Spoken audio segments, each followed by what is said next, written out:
जो केंचुआ तक खाद बने है वर्मी कंपोस्ट।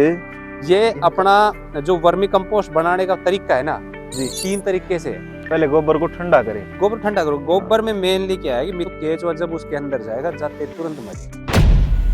भाई लागत के है और जब जिस चीज में आप लागत लगा हम उसमें मुनाफा के होगा इस चीज के में। देखो जी सारी चीज केचुआ भी बिकता है और खाद भी बिकता है। अच्छा तो बेड अपना बनता कैसे और क्या साइज रहता है हमने ये तैयार कर दिया इसने बेचा की थी कोई किसान भाई लगाना चाहे। हाँ जी तो आप अपना लेवल पे उसकी की मदद करोगे शुरुआत में। तो मैं केचुए से भी उसकी फ्री ऑफ कॉस्ट मदद करता हूँ।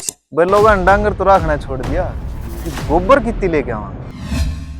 आज अपन ढूंढे हो भाई खेती तो जुड़े हो वो राज जिससे जमीन भी सुधरेगी और आप लोगों की जेब भी भरेगी। तो राम राम भाई सारा भाण और भाइया ने मैं आपका दोस्त नवीन स्वागत करूँ आपके अपने यूट्यूब चैनल टेक्निकल देसी जमींदार पे।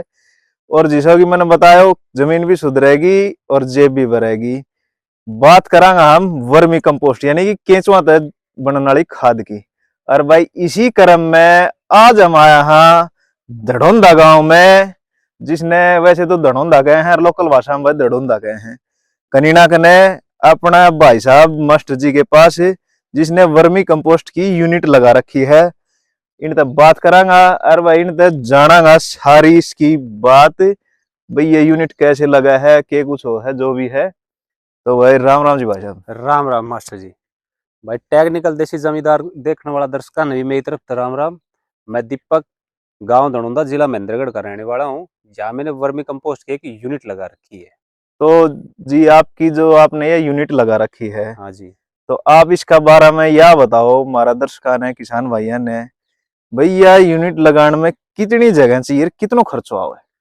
देखो मास्टर जी अगर हम बात करें इसकी कि भाई यूनिट कितनी जगह में लगानी है और कितना खर्चा की तो वो आदमी की जेब पे और जगह पे डिपेंड करे है। अच्छा छोटा से छोटा की अगर हम बात करें तो इसमें अगर आदमी के पास 30 फीट लंबाई और ज्यादा से ज्यादा 25 या 30 फीट चौड़ाई भी अगर है तो इतनी जगह में भी वो आराम से काम स्टार्ट कर सके। 30 बाई 30 में 30 बाई 30 में ज्यादा नहीं 30 बाई 30 में उसके बेड लगेगा 3 अच्छा 3 से 4 बेड उसका लग जाएगा। अगर खर्चो ज्यादा नहीं वही है कि 10-15 हजार रुपये उसका खर्चा। ठीक है और फिर उसके बावजूद ये सिर्फ एक प्रैक्टिकल तौर पे अगर कोई बंदा करे स्टार्ट शुरुआत करने में। शुरुआत करनी है हाँ अच्छा तो वो 10-15 हजार रुपये लगा के इस काम ने शुरू कर सके है। और बाद में धीरे धीरे अगर उसको ये लगे कि हाँ भाई इसमें बेनिफिट है और भाई इंटरेस्ट अगर आए उसको तो फिर आगे उसको बढ़ा सकता है कोई तो दिक्कत अपने नहीं है। इंटरेस्ट और मुनाफा के हिसाब से वो आगे काम हाँ शुरू बिल्कुल कर सके बिल्कुल। है। तो यह तो बता दिया आपने जगह और लागत हाँ स्टार्टिंग कोई जी करना चाह हुआ। तो ये बात बताओ इसको प्रोसीजर क्या है कैसे बेड बनेगा ये आपने जो बिछा रखी है इनके ऊपर ये नेट सो दिख रहे हो हमने हमने तो हम्म। कोई नॉलेज नहीं। और ये स्प्रिंकलर लगा रखे हैं इनका बारे में डिटेल तो थोड़ी ही देखो जानकारी दो। देखो सर जी क्या है कि जब काम शुरुआत करने की बात है हम्म तो काम ने जी हम 2-3 तरीका से शुरुआत कर सका हाँ।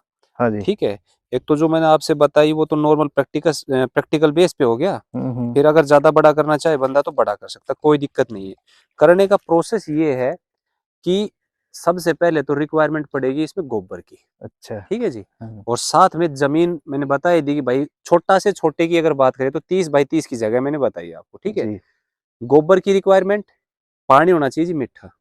मिठा ठीक है पानी। हाँ नॉर्मल अगर भाषा में अगर मैं बात करूं तो ऐसा पानी हो जैसे खारे की पानी की बात आती है कि भाई हार्ड वाटर हो गया हाँ तो उसमें पानी चाहिए अपने को ऐसा कि भाई आदमी जो पानी पी सकता है या फिर अच्छा जो जानवर जो अपने पशु हो गए ना वो हाँ जो हाँ पानी पी सकते हैं ना वो पानी इनके प्रयोग में आ सकता है क्योंकि केचुआ भी तो एक जानवर ही है। हाँ बिल्कुल ठीक है जर्नी है भाई इसमें। जब तक उसके अगर मैं कोई पानी नहीं पी पा रहा तो मैं इनको कैसे वो पानी दे दूंगा। ठीक है तो सबसे पहले रिक्वायरमेंट पड़ी जमीन की फिर दूसरी जरूरत पड़ेगी गोबर की और तीसरी जरूरत पड़ेगी पानी की। अगर किसी बंदे के पास ये तीनों चीज हैं तो वो छोटे लेवल से शुरू करके खूब अच्छे से अच्छा अगर बड़ा लेवल भी चाहे तो वो कर सकता है उसमें कोई दिक्कत नहीं है। अब उसके बावजूद करना क्या है सबसे पहले गोबर लो। ठीक है जी गोबर मंगा लिया हाँ बीच में कहीं भी एक जगह जैसे ये बेड बनाना है तो ये बेड बनाने के लिए भाई साहब यहाँ इस गोबर को डाल दो। ठीक है गोबर डाल दिया और अच्छे से उसमें पानी दो और वो बिल्कुल ठंडा हो जाएगा ना जब उसको उठाओ और इसके अंदर डाल दो। पहले गोबर को ठंडा करे। गोबर ठंडा करो। हाँ गोबर में मेनली क्या है कि मीथेन गैस होती है अच्छा और जब तक मीथेन गैस रिलीज नहीं होगी ना तब तक काम नहीं बनेगा, क्योंकि अगर मीथेन गैस उसमें रहेगी तो केचुआ जब उसके अंदर जाएगा जाते तुरंत मरेगा। जी। ठीक है, गर्मी इसकी मतलब जो गोबर है, गोबर की गर्मी बिल्कुल निकालनी है। गर्मी निकाल के उसको बेड पे डाल दो, और बेड पे डाल के फिर उसके ऊपर केंचुआ डाला जाएगा। अब बात अच्छा। आती है बेड की। तो हम्म। बेड अपना बनता कैसे और क्या साइज रहता है? तो बेड, मैं जो बेड बेड बार बार मैं बोल रहा हूँ, बेड का मतलब है कि जमीन को लेवल कर दिया, और जमीन को लेवल करने के बावजूद एक पॉलीथीन बिछाएंगे नीचे, अच्छा। जिसकी चौड़ाई रहेगी 9 फीट और लंबाई रहेगी 30 फीट। ठीक 9 बाई 30 है, की। 9 बाई 30 की। 9 बाई 30 के अंदर 2 बेड बन के तैयार होंगे। अब ये जो बेड है इसकी चौड़ाई होगी 9 और लंबाई हो गई 30। हाँ जी। एक ईंट इधर लगा दी, एक बीच में, एक इधर। ठीक अच्छा। है, तो पार्टीशन हो गया। अच्छा, एक ईंट बीच में लगा हाँ, दी, वो बीच में भी है, पार्टीशन हो गया इसका। पार्टीशन हो दो गया। बनेंगे। हाँ, 2 बन गए।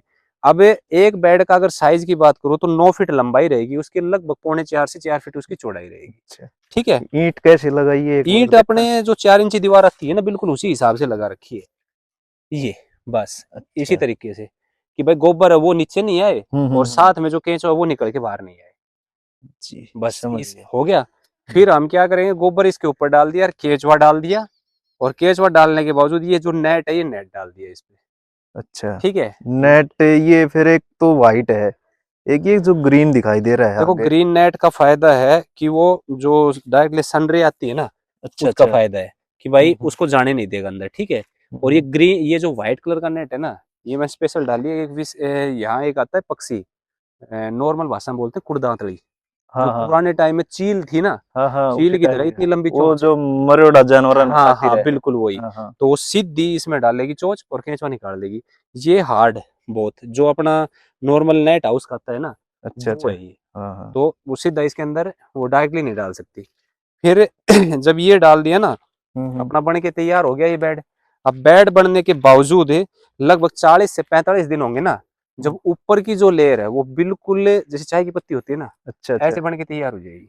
हाँ हाँ। जब चाय की पत्ती की तरह बन के तैयार होगी, तो हम क्या करेंगे, पानी देना बंद कर देंगे। उसके हाँ, इसमें बेड में। अब बात ये आई कि गर्मी और सर्दी में पानी देना। हम्म। भाई जैसे गर्मी में पानी की ज़्यादा रिक्वायरमेंट होती है, तो अर्थवॉर्म्स है, इनको भी पानी की रिक्वायरमेंट ज़्यादा है। बिल्कुल होगी जी। ठीक है, और जब सर्दी की बात आए तो उसमें कम होगी। तो गर्मी में मैं पानी देता हूँ इसको डेली। अच्छा। सर्दी में 10 मान लो 2 दिन, 4 दिन, 5 दिन, डिपेंड करता है मॉइस्चर, मतलब मॉइस्चर ज़्यादा है तो पानी नहीं देंगे, और अगर मॉइस्चर सही है, मान लो कि कम हो गया, तो हम पानी दे देंगे। देसी भाषा में यूं लगा ले, हाँ, मौसम का हिसाब से। मौसम के हिसाब से एक बिल्कुल। यो, जब तक मैं आज जब तक देख रही हूँ ये कि बोट सी है जो नाव है ग्रीन ये ग्रीन। है जी, ये इनका। अपना जो वर्मी कंपोस्ट बनाने का तरीका है ना, वो जी। 3 तरीके से है। एक अच्छा। तो विंडरो मेथड, हाँ। जो आप ये देख रहे हो ना, खुले में मैंने कर रखा है बिल्कुल, जी। इसको बोलते हैं विंडरो मेथड। हम्म। दूसरा आता है अपना एक, कि भाई ईंट से, जैसे ये बेड है ना, हाँ। इसको मैं इतना ऊंचा ईंट से चिड़वा दूं। अच्छा। ये जो बेड है, इसको ईंट से इतना ऊंचा चिड़वा दूं। हम्म। ठीक है, और गोबर भर दूं। एक खेड़ी आती है ना जो भैंस का पानी पीने के लिए, हम्म। सेम उस टाइप की। और दूसरा, तीसरा ये आता है अपना, ये वर्मी बेड। तो ये वर्मी बेड के अंदर ये अपना नॉर्मल, और ये आता है विंडरो मेथड। अच्छा, ठीक ये है, अपना देसी ये बना बना ये बड़े रेडीमेड बड़ा है, माल है। इसमें बेनिफिट भी है और नुकसान भी है। अच्छा बेनिफिट ये है कि ज्यादा बरसात के टाइम केचुआ इसमें से निकल के बाहर नहीं जाएगा। अच्छा। लेकिन नुकसान ये है कि इसके अंदर जब गोबर डालोगे, जब मेहनत ज्यादा लगेगी, दूसरा वेंटिलेशन की दिक्कत आती है इसके अंदर। हाँ, हाँ, वेंटिलेशन ये जो कट्टे जैसा है ना। हाँ, कट्टे, जो ये अपने नॉर्मल विंडो मेथड है ना, हम्म। वेंटिलेशन की तरफ से ये सबसे बेस्ट मेथड है ये। अच्छा। ठीक है, फिर उसके बावजूद जब अपना खाद 40 से 45 दिन में बन के तैयार हो जाता है ना, हम्म। फिर हम इसका करते हैं उतार। वो कितना दिन में तैयार हो जाए है? ये 40 से 45 दिन में ऊपर का एक लेयर तैयार होगा। अच्छा। लगभग, अगर मैं आज बरसात होगी तो ये पता नहीं, थोड़ा बहुत दिखेगा नहीं, थोड़ा गिल्ला है। अभी यहाँ भी थोड़ा ज्यादा गिल्ला है। अभी ये ऊपर का है ना, ये बन के तैयार हो रहा है। अच्छा। ठीक है, ये बिल्कुल वो हाँ जो आप बता रहे थे चाय पत्ती हाँ, की चाय तरह। पत्ती की टाइप। अब ये देख लो ना, हम्म। बिल्कुल ये कोई स्मेल नहीं, और बिल्कुल चाय पत्ती की तरह हो गया। ठीक है, अब ये खाद यहाँ से उठाया, हम्म। उठाने के बावजूद इसको लेके कहाँ, अंदर गोदाम में। फिर इसकी छनाई होगी, और छनाई होने के बावजूद जो इसका फाइन क्वालिटी है वो एक साइड में, मोटा जो थोड़ा बहुत बचेगा उसको वापिस से इसी के अंदर डाल देंगे। अच्छा, हाँ फिर जी, इसको ये दोबारा प्रोसेस में हो दोबारा जाएगा। प्रोसेस हो जाएगा बिल्कुल ये। फिर जब जी। 40 से 45 दिन के बाद, जो पहला जो उतार किया था, हम्म। अगला उसके 10 दिन बाद, फिर 10 अच्छा दिन बाद, ऐसे इसके 2-3 उतार आएंगे, और लास्ट में जाके सिर्फ 2 इंच बचेगा ना, जब फिर नीचे केचुआ प्लस थोड़ा सा हल्का फुल्का गोबर बचेगा। अच्छा। तो मास्टर जी सारी बात तो होगी अपनी, बस एक चीज मेरा मन में शंका रह रही है, वह मैं पूछना चाहूंगा। बताओ जी। भाई लोगों ने डांगर तो रखना छोड़ दिया, कि हम्म। गोबर कितनी लेके आवांगा। देखो जी, गोबर के लिए अपने पास दो तीन अल्टरनेट है। पहला तो अपना है गौशाला, अच्छा। दूसरी डेयरी, अच्छा। ठीक है जी। और तीसरा ऑप्शन है जिसमें मुनाफा ज्यादा है, ये हम्म। कि अपनी खुद की डेयरी करो और वो जो गोबर आएगा ना उसको यूज करो। ये अच्छा। सबसे बढ़िया। अब मेरे पास गोबर है वो आएगा महेंद्रगढ़ से, प्योर पक्के का जो गोबर है ना वो आता है, मिट्टी की मिलावट बिल्कुल नहीं रहती उसमें, अच्छा। ठीक है। जितना बढ़िया गोबर उतनी फाइन फाइन क्वालिटी का अपना वर्मी अच्छा, कंपोस्ट। गोबर में क्वालिटी हो है। हाँ, क्वालिटी अगर मिक्सअप कर दोगे, अगर मान लो मिट्टी आ गई, हाँ तो हाँ। मिट्टी में जब गोबर मिक्स कर दी या गोबर में मिट्टी मिक्स कर दी, तो जब खाद बन के तैयार होगी तो उसकी क्वालिटी है ना थोड़ी डाउन रहेगी, साथ में केंचुआ मरने की संभावना रहती है। अच्छा। क्योंकि जब गोबर बेड पे डाल दिया और केंचुआ ऊपर डाल दिया, जब पानी डालोगे ना तो एक नॉर्मल भाषा में बोलते हैं पट्ठा मारना, तो जो मिट्टी है ना वो पट्ठा मार जाती है, और पट्ठा मारेगी ना तो फिर वो क्या है, केंचुए को मार देती है वो। तो इसलिए अच्छा। स्पेशली ध्यान रखना है कि 2 4 5 10% अगर मिट्टी है तो कोई दिक्कत नहीं है। ज़्यादा क्वांटिटी में अगर मिट्टी आ गई गोबर के अंदर हम्म। तो फिर वो केंचुए के लिए भी नुकसानदेह है, और जो खाद बन के तैयार होगा ना उसके लिए भी नुकसानदेह है। क्योंकि जब खाद की क्वालिटी बढ़िया नहीं होगी तो कस्टमर उसको लेने में संकोच करता है अपना। और कोशिश ये रहे गोबर की हाँ, क्वालिटी प्योर हो। प्योर होनी चाहिए जी। बिल्कुल। जी। तो ये तो होगी बात लागत, हाँ और जी। बनाने वाला प्रोसीजर, हम्म। पानी वगैरह कितने दिन में क्या हाँ रख जी। रखाव करना है। अब मैं आपसे ये पूछना चाहता हूँ कि भाई हमने जो तैयार कर दिया, ई इसने बेचा की थे। बेचने के लिए जी सबसे बढ़िया तरीका है अपना लोकल जो जमींदार है उनसे बात करो। हम्म। देखो, एग्रीकल्चर का प्रोडक्ट है, हम्म। एग्रीकल्चर का प्रोडक्ट एग्रीकल्चर वाले ही यूज करेंगे। हाँ। अब सिंपल सी अगर बात करें तो बाजरा हो गया, सरसों हो गई, गेहूं हो गया, ज्वार हो गया, जो भी हो गया, उसमें जो हम केमिकल खाद डालते हैं उसकी जगह हम ये वर्मी कंपोस्ट का प्रयोग कर सकते हैं। एक बात तो हमारा पहला टारगेट कौन हो गया, नॉर्मल किसान, ठीक है। दूसरा टारगेट रहेगा कि जो अपनी ये नर्सरी होती है ना पौधों की, हाँ, जो रोड पौधे के तैयार पास करते में हैं। भाई कोई पौधा बेच रहा है ना, तो वो जो नर्सरी है उसमें आप छोटे पैकिंग से बेच सकते हो। उससे ज़्यादा अगर थोड़ा सा ज़्यादा अपने पास से ये माल इकट्ठा हो जाता है तो आप थोड़ी सी अप्रोच करो बाहर, जम्मू कश्मीर, हिमाचल प्रदेश, सिक्किम, उत्तराखंड। इस टाइप में ये क्या है कि जो बागान है ना, हॉर्टिकल्चर डिपार्टमेंट जो हो गया सारा, वो चाहिए अपनी साइड में हो या फिर वो नॉर्थ में हो, इधर भी हो इंडिया में, वो उसमें यूज होता है खूब दबा के ये, अच्छा। ठीक है। अब मेरे पास यहाँ जो अपने नॉर्मल अगर बात करें इस एरिया की, तो जो किन्नू का बाग लगा रहा है, मौसमी का बाग लगा रहा है, अदरवाइज मतलब इसके साथ में जो भी कोई मतलब हॉर्टिकल्चर का काम कर रहा है ना, वो इस खाद को खूब अच्छे से प्रयोग करता है। तो मार्केट का अपना ये भी एक तरीका है कि जाके उनसे मिलो, बताओ कि भाई मेरे पास ये वर्मी कंपोस्ट है, फाइन क्वालिटी में आपको दूंगा। एक दो बार आप बात करोगे फिर आपसे कस्टमर जुड़ते चले जाएंगे। हाँ, अगर क्वालिटी अच्छी होगी हाँ तो जी। सीधी ही बात है, लोग वाग एक बार बढ़िया चीज निकलेगी दोबारा भी लेंगे। दोबारा बिल्कुल, देखो मार्केट की क्वालिटी क्या का तो है। बहुत डिपेंड करता है क्वालिटी के ऊपर। हम्म। तो ईब हम आपसे एक चीज और पूछना चाहूंगा हाँ मैं, बताओ जी। कि जैसे जो खाद है, हाँ जी। यो बिका है या केंचुआ बिका है। देखो जी, सारी चीज केचुआ भी बिकता है और खाद भी बिकता है, अच्छा। ठीक है। जिस बंदे को नई यूनिट लगानी हो, हम्म। जैसे कि आप ही मेरे पास आए, आपने देख लिया कि भाई ये काम भाई कर रहा है और आपका मन कर गया कि भाई मेरे को यूनिट लगानी है, तो आप मेरे से संपर्क करोगे तो मैं आपको केंचुआ सेल कर दूंगा, और खाद तो मैं सेल कर ही रहा हूँ। अच्छा, केंचुआ। और जैसे मेरे को लगानी है यूनिट, हाँ जी। मन लगानी है, हम्म। कोई किसान भाई लगाना चाहे, हाँ जी। तो आप अपना लेवल पे उसकी क्या मदद करोगे शुरुआत में। देखो जी, शुरुआत में मेरी मदद ये रहती है कि मैं जाके बंदे का खुद लगवाता हूँ। अच्छा। दूसरी बात ये रहती है कि मैं उसको 100% तो ये नहीं कहता कि मैं तेरा खाद मतलब बिकवा दूंगा, हाँ। क्योंकि किसी भी बंदे को बैसाखी देने की बजाय उसको खुद चलना सिखाओ, ठीक है। लेकिन मार्केटिंग तो खुद ही हाँ, आनी खुद चाहिए। करनी चाहिए। लेकिन पूरा एक जो बैच निकलता है तब तक केचू को किस हिसाब से रखना है, बाकायदा मैं एक दो बार उसके यूनिट को जाके संभालता हूँ। कोई समस्या आती है, मान लो ज्यादा इमरजेंसी अगर मेरे को है, मैं नहीं जा पाया, तो मैं वीडियो कॉल से उससे बात कर लेता हूँ या वैसे कॉल पे बात कर ली, जो प्रॉब्लम होती है उसकी सॉर्ट आउट देता हूँ। एक बैच के दौरान अगर उसको किसी भी प्रकार की दिक्कत आती है, भाई बाय द वे ऐसा अभी नहीं होना चाहिए कि केचुआ मर भी जाए, तो मैं केचुए से भी उसकी फ्री ऑफ कॉस्ट मदद करता हूँ सेकंड टाइम के लिए। फर्स्ट अच्छा। टाइम का चार्ज अगर लेता हूँ, लेकिन मतलब सेकंड कोई टाइम। ये मान लो दुर्घटना हो जाए, कोई हाँ। मोर्चरी हो जाए केंचुआ की, हाँ जी। तो। तो मैं कोशिश करता हूँ कि कुछ हद तक मैं उसकी मदद करूँ। हम्म। जैसे कि 20 बेड लगा दी तो 10 12 बेड की मैं उसको केचुए फ्री दे देता हूँ कि भाई जी। लगा ले, कोई बात नहीं है। भैया भी एक बहुत हाँ बड़ी जी। बात है। तो मास्टर जी तक तो बात करी अपन ने, इनकी जगह इनमें चाहिए कि लागत हाँ और जी। सारी चीज जो भी थी वह, हाँ जी। ई मैं आपसे एक चीज और पूछना चाहूँ हाँ हूँ, जी, जो बताओ। कि किसान भाइयों का भी मनमारी होगी बुझने की, भाई लागत के है, और जब जिस चीज में आप लागत लगा हूं मैं उसमें मुनाफो के होगा इस चीज के में, या आप थोड़ी सी खोल के बताओ। देखो जी, सिंपल सी बात है कि अगर बंदा कोई 20 बेड से शुरुआत कर रहा है, हम्म। ठीक है, तो पहला और दूसरा बैच जो रहेगा ना, वो इसकी लागत को कर देगा बराबर, ठीक है। अच्छा। और तीसरा जो बैच आएगा वो मुनाफा देगा तीसरे बैच में जाके। तो तीसरे बैच में मुनाफा शुरू मुनाफा होगा। स्टार्ट होगा। अब बात करते हैं कि मुनाफा आएगा किस तरीके से। तो जो हमारे पास खाद बन के तैयार होती है ना, मिनिमम से मिनिमम अगर मैं बात करूं तो 6 रुपए केजी नॉर्मली बिकता है। अच्छा। अगर मैं थोक की बात कर रहा हूँ ये। और हम्म। वैसे रिटेल में मैं यहाँ 9 रुपए, 8 रुपए, 7 रुपए, 6 रुपए, 5.5 रुपए, ये मेरा रेट रहता है। वो डिपेंड करता है क्वांटिटी के ऊपर। ज्यादा क्वांटिटी, उसका जो रेट है वो कम हो जाएगा। और 1-2 कट्टा लेके जाएगा उसको 8-9 रुपए में मैं देता हूँ। अच्छा। ठीक है। अब लागत हमने लगाई और मार्जिन की बात करें तो नॉर्मल से नॉर्मल अगर हम बात करें तो 40% का मार्जिन इसमें आराम से निकल के आता है। अगर एक बेड की बात करें तो एक बेड में कोई भी बंदा अगर ये चालू कर रहा है काम एक बेड से, तो एक बेड में उसकी लागत आएगी 6,000 रुपए स्टार्टिंग में, और उसको मुनाफा होगा 3600 रुपए का। तो पहले बैच में तो उसको लगभग 2400 रुपए का नुकसान हो गया। हम्म। ठीक है, लेकिन जैसे ही सेकेंड टाइम वो काम करेगा तो लागत उसकी होगी 1500 रुपए। कहाँ 6,000 रुपए, कहाँ 1500 रुपए।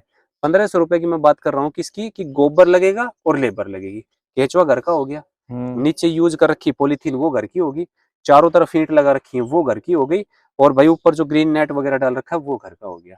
तो दूसरा जो बैच आएगा ना उसमें भी अगर 3600 रुपए का मुनाफा हो रहा है, ठीक है, तो 3600 रुपए मुनाफा ले लिया और लागत लगाई 1500 रुपए, तो हम्म। लगभग 2000 रुपए हो गया। हम्म। लमसम अगर देखी जाए तो दूसरा बैच है वो जो ये बराबर ही के रह जाए। बराबर कर देता है। केचुआ घर का हो गया, पॉलीथीन घर की होगी, ईंट घर की होगी। ठीक है। तो नॉर्मल अगर हम बात करें तो मार्जिन के साथ साथ अगर हम देखें तो 35 to 40% मार्जिन इसमें है, अगर हाँ। प्रॉपरली बंदा माल बना के सेल कर रहा है तो। अगर मार्केटिंग नहीं करेगा तो मैं कुछ भी नहीं बता सकता कि उसको कितना मार्जिन मिले। हाँ, मार्केटिंग नहीं देखो करेगा तो वही मार्केटिंग तो बात है। किसी भी धंधे की बात करें तो मार्केटिंग बिके ना तो बिके। बहुत ज्यादा जरूरी है। बिना मार्केटिंग के तो कोई धंधा चल ही नहीं सकता। तो भाई, ये थी आज जो केंचुआ तक खाद बने है, वर्मी कंपोस्ट, जिसने वैज्ञानिक भाषा में कहते हैं, देसी भाषा में अपनी भाई केंचुआ वाली खाद। हाँ जी। तो इसके ऊपर जो भी जानकारी हमारे से जुटाई गई, हम भाई साहब तो मिले आगे मास्टर जी थे। इनका गांव है धड़ुंदा। और आप एक बार एड्रेस अपना और फोन नंबर और बता दे दर्शकों ने। मेरा एड्रेस है जी, गांव है मेरा धनुंदा, डिस्ट्रिक्ट है मेरा महेंद्रगढ़, और तहसील लगती है कनीना। कनीना से जब दादरी रोड पे जाते हैं तो पहला गांव मेरा ही आता है। और मेरा मोबाइल नंबर है 8800454145। और दूसरा नंबर है मेरा 9671168482। कभी भी कोई भाई अगर किसी भी प्रकार की जानकारी वर्मी कंपोस्ट के रिगार्डिंग उसको चाहिए तो मेरे से संपर्क कर सकते हैं। तो भाई, टेक्निकल देसी जमींदार यूट्यूब चैनल का दर्शक हूँ, ज्यादा समय नहीं खींचते हुए हम इब जो भी जानकारी हमारे प्रोवाइड करवाई गई भाई साहब से मिला, वह हमने करवाई। और मौसम हो रहा है खराब, ईब लंग आप लोगों से इजाजत। किसी भी भाई ने चाहे उसने अपना उनको ऊपर करना हो भाई, जैसे मैंने 10 किला बोना है, मैं अपना 10 किला खातर करूँ हूँ, उस और खातर सुनाए हो प्रधान जी। चाहे मार्जिन चलो खातर आज हो। ठीक है। कोई भी मदद की आवश्यकता हो, कोई भी इंक्वायरी करनी हो, अरे भाई लगाना हो आपने इस प्रकार को, जैसे भी लगाना हो, कोई भी प्लांट लगाना हो, जिस भी पर्पज खातर लगाना हो, मुनाफा या खुद खातर, तो भाई से संपर्क कर लियो। तो भाई इसी के साथ इजाजत दो। आपका अपना यूट्यूब चैनल टेक्निकल देसी जमींदार पे अपना प्यार नहीं बनाए रखो। सारा भाणवाई ने राम राम। जय हरियाणा, जय हिंद।